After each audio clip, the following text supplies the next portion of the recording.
DA जितना भी हो, डीआर जितना भी हो, समझने वाले समझ गए हैं, जिसने सारी साइट्स का सत्यानाश कर दिया था। और वो sites guest posting backlinks sell करने वाली साइट थी। अभी प्रॉपर गूगल कोर अपडेट आने वाली है, तो थोड़ा या तैयार रहो। दूसरी बात, ब्लॉगिंग के लिए या गेस्ट पोस्टिंग साइट्स के लिए उनको ही खतरा हो, और उनको ही खतरा होना चाहिए जिन्होंने कहीं ना कोई फ्लफ मारा है। हाँ, जिनके अच्छे ब्लॉग्स जा रहे थे वो परेशान ना हो, उनके लिए कोई ना कोई गूगल सोल्यूशन निकाल लेगा। ऐसे नीश रेलिवेंट वेबसाइट्स की लिस्ट बनाएं जो किसी गूगल अपडेट्स का शिकार ना हो।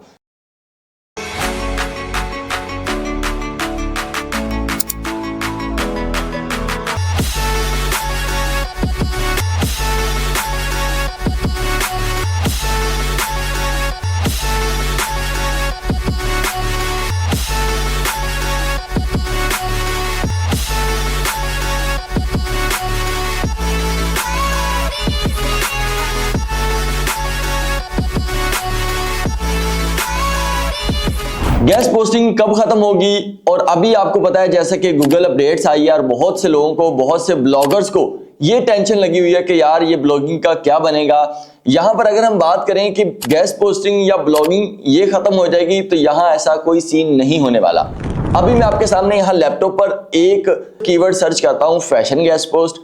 तो यहाँ हम गूगल पर जाएंगे, यहाँ देखेंगे कि फैशन गेस्ट पोस्ट जैसे ही हमने गूगल पर सर्च किया है, तो यहाँ पर हम क्लिक कर रहे हैं, कितनी सारी वेबसाइट आपको नजर आ रही हैं। ये ना ही हजारों में है, ये ना ही लाखों में है, बल्कि ये करोड़ों में साइट्स हैं जो सिर्फ फैशन कैटेगरी पर ओपन हो रही हैं। और अगर हम इसी फैशन कैटेगरी की सब निशेज में जाएं, जैसे कि कॉस्मेटिक्स में अगर हम चले जाएं, तो वहां पर भी करोड़ों साइट्स आएंगी। इसी तरीके से अगर हम अपनी नीश बदलते हैं, हम गेमिंग में आते हैं, हम स्पोर्ट्स में आते हैं, और साथ ही साथ जैसे कि हम होम नीश में कि होम वेबसाइट्स पर भी अगर हम गूगल में सर्च करते हैं, तो यहाँ सर्च रिजल्ट्स में करोड़ों में डाटा आ रहा है। और ये याद रखें कि कोई भी वेबसाइट, जिस वेबसाइट ने अथॉरिटी बिल्ड करनी हो, एक ऐसी वेबसाइट जिसने अपने आप को रैंक करवाना हो, एक ऐसा बिजनेस जिसने अपने आप को बूस्ट देना हो, वो वाया बैकलिंक्स बहुत मुश्किल है, कि उसको हमेशा और हर वक्त बैकलिंक्स की जरूरत रहेगी। जैसे कि एक ऐसा बिजनेस जो ई कॉमर्स से रिलेटेड है, वो ये बात ज़हन नशीन कर ले कि वो जितने पैसे कमा रहा है उसमें से कुछ हिस्सा वो अपने एड्स पर, अपनी जो है गूगल एड्स पर, अपनी सोशल मीडिया मार्केटिंग को प्रेजेंट करने के लिए लगाएगा। अगर कोई भी बिजनेस है, कोई भी ऐसा कोई भी कारोबार है जहां पर वो अपने पैसे जो कमा रहा है, उस कमाए हुए पैसे को दोबारा उसी बिजनेस में इन्वेस्ट नहीं कर रहा, तो याद रखें वो बिजनेस लॉन्ग टर्म तक चल नहीं पाएगा। इसी तरीके से अगर हम वेबसाइट्स की बात करें, याद रखिएगा ये वेबसाइट्स, इनकी जो है रैंकिंग या इनको गूगल में चलाने के तरीकेकार डिफरेंट हो जाएंगे।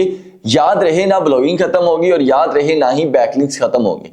अगर हम अभी की बात करें, मेरे ऐसे स्टूडेंट बहुत कम ही होंगे, अगर हम उंगलियों पे भी गिने तो 10-12 ऐसे लोग होंगे जो पर गेस्ट पोस्ट तकरीबन $200 से $250 चार्ज कर रहे हैं पर गेस्ट पोस्ट। अंदाजा लगाएं कि अगर वो एक गेस्ट पोस्ट 120 में ले रहे हैं, तो आगे वो $250 में सेंड कर रहे हैं, इसका मतलब हाफ प्रॉफिट है।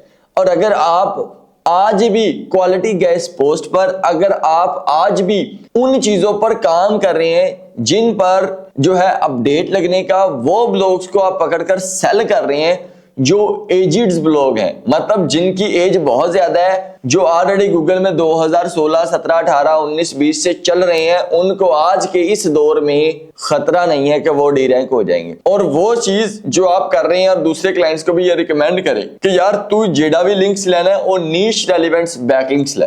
मतलब अगर किसी क्लाइंट की आपकी बैग की साइट्स है, तो आप ये से प्रेफर करें कि आप बैग की वेबसाइट से लिंक लें, और अगर उसकी पोजीशन स्टेबल है, अगर उस पे ई कॉमर्स काम हो रहा है, अगर उसकी एड चल रही है, अगर उसकी सेल्स हो रही हैं, तो आप फिर उसे कहें अगर आप जर्नल भी बैकलिंक्स बाय कर रहे हैं, तो उनमें भी आप क्वालिटी पे कंप्रोमाइज ना करें, वरना उन क्लाइंट्स का इस गेस्ट पोस्टिंग फील्ड से एतबार उठेगा, इन बैकलिंक से एतबार उठेगा। लेकिन आज भी हमारे वो क्लाइंट्स हमारे साथ काम कर रहे हैं, आज भी वो चीजें चल रही हैं, आज भी वो सब चीजें हो रही हैं जो पहले होती थी। आज भी वो लोग हमें पर लिंक्स का $100 देते हैं, क्योंकि वो समझते हैं और वो ये जानते हैं और वो इस चीज को अंडरस्टैंड करते हैं कि क्वालिटी बैकलिंक्स की क्या पावर है। दूसरी बात, गूगल अपडेट्स में बहुत से लोगों की साइट्स हिट हुई हैं। अभी तो सर्प में डाटा बहुत हाई था, उसकी सफाई हुई है, अभी प्रॉपर गूगल कोर अपडेट आने वाली है, तो थोड़ा या तैयार रहो। दूसरी बात, ब्लॉगिंग के लिए या गेस्ट पोस्टिंग साइट्स के लिए उनको ही खतरा हो और उनको ही खतरा होना चाहिए जिन्होंने कहीं ना कोई फ्लफ मारा है। हाँ, जिनके अच्छे ब्लॉग्स जा रहे थे वो परेशान ना हो, उनके लिए कोई ना कोई गूगल सोल्यूशन निकाल लेगा। एनीवेज, मकसद ये है कि गेस्ट पोस्टिंग ना फील्ड कभी खत्म हुई है, ना ये होनी है और ना ये कभी होगी, ये हमेशा चलती रहेगी। हाँ, इसमें फ्लक्चुएशंस आती रहेंगी। पहले भी 2023 में ऐसा हुआ था, गूगल अपडेट्स आई थी जिसने सारी साइट्स का सत्यानाश कर दिया था, और वो sites guest posting backlinks sell करने वाली साइट थी। इस बार भी थोड़ी चीजें होंगी, लेकिन मैं आपको कहूंगा कि आप अपनी आउटरीच की स्कीम, आप अपनी जो है वो जो वेबसाइट ढूंढने वाली स्कीम को मजबूत करिए, उसको मजीद अपडेट करिए। ऐसे ब्लॉग्स तलाश करें, ऐसे नीश रेलिवेंट वेबसाइट्स की लिस्ट बनाएं जो किसी गूगल अपडेट्स का शिकार ना हो, और वही लिंक्स क्वालिटी बैकलिंक्स होगा। और याद रहे, वाकई कोई जेन्युइन क्लाइंट्स हो, वाकई कोई बंदे का पुत्र हो, वाकई कोई गोरा काम कर रहा हो, तो वो क्वालिटी बैकलिंक्स की आपको पे करेगा। आज भी चल रहे हैं, आज भी हम सहब भाई वेबसाइट की लिस्ट दे रहे हैं क्लाइंट्स को। जी हाँ। कितनी वेबसाइट की लिस्ट? इनको इस बार 300 वेबसाइट 300 वेबसाइट्स। लेकिन आज जो हमारे क्लाइंट्स को जानी है वो कितने की है? 1000 वेबसाइट की लिस्ट, लेकिन क्वालिटी बैकलिंक्स की लिस्ट। और उन क्लाइंट्स का ये कहना है, रिक्वायरमेंट्स क्या है वो भी हम बता देते हैं। उन क्लाइंट्स का कहना है कि 1000 पेजेस इंडेक्स हो, लेकिन नई रिक्वायरमेंट्स है कि 1000 पेजेस गूगल इंडेक्स्ड हो, वो साइट दे दो। डीए जितना भी हो, डीआर जितना भी हो, समझने वाले समझ गए हैं। एनीवेज, आज हमारी टीम बैठी, 4-5 लोग लगाए हुए हैं जो उनको शीट्स निकाल के चेक कर रहे हैं। कुछ लोग आए हैं पिछले दिनों जो एएस मांग रहे थे, यानी कि अथॉरिटी स्कोर मांग रहे थे। कुछ क्लाइंट्स पिछले दिनों आए हैं जो कह रहे थे बस वेबसाइट की 1K ट्रैफिक हो। डिफरेंट हर बंदे की एक डिफरेंट रिक्वायरमेंट्स है। याद रखिए, चीजें खत्म नहीं हुई, चीजें डिफरेंट रुख अख्तियार करेंगे। अगर क्वालिटी चीज है तो याद रखिए पैसे आपकी जेब में आएंगे। अपना बहुत सा ख्याल रखें, रिपीट कर रहे हैं, बार बार कह रहे हैं, टेंशन ना लो, कम करो, अल्लाह आसानियां करेगा। अपना बहुत सा ख्याल रखिएगा। पाकिस्तान जिंदाबाद।